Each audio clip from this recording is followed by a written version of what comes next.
We've been asking Americans about military and defense spending since the late 1960s, and up until recently, we've noted a pattern where Americans began to think that we're spending too much in this country when, in fact, we are spending a lot, and then say we're spending too little when the military budget goes down. Let me show you a couple of examples. When we first asked this back in 1969, notice the significantly high percent of Americans who said the U.S. is spending too much on military and defense, and of course that was right at the height of the Vietnam War.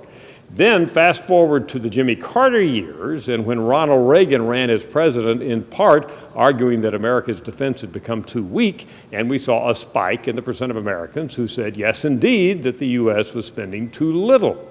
And during the Reagan years in the 80s, of course, defense spending jumped up. And then again, we can see by the time we moved into the 90s, Americans started saying again that we were spending too much on military spending through the Clinton years.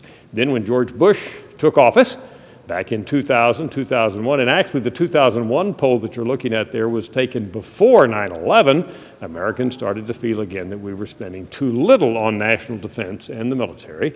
Then, of course, military spending began to jump after 9/11, and the Iraq and Afghanistan wars continued to increase through the decade of the 2000s, and Americans settled into a pattern where they began to say slightly more that we were spending too much rather than too little, but we have not seen this strong spike again, despite all the heavy spending, in Americans saying that there is too much spending on military defense. We've kind of settled into a steady pattern over the last number of years, including this most recent poll we just updated, where we have slightly more Americans saying that there's too much being spent on defense rather than too little. So right now, Americans, again, in a steady state.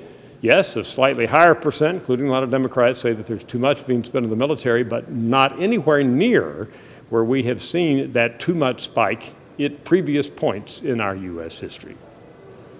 I'm Dr. Frank Newport, Gallup Editor-in-Chief.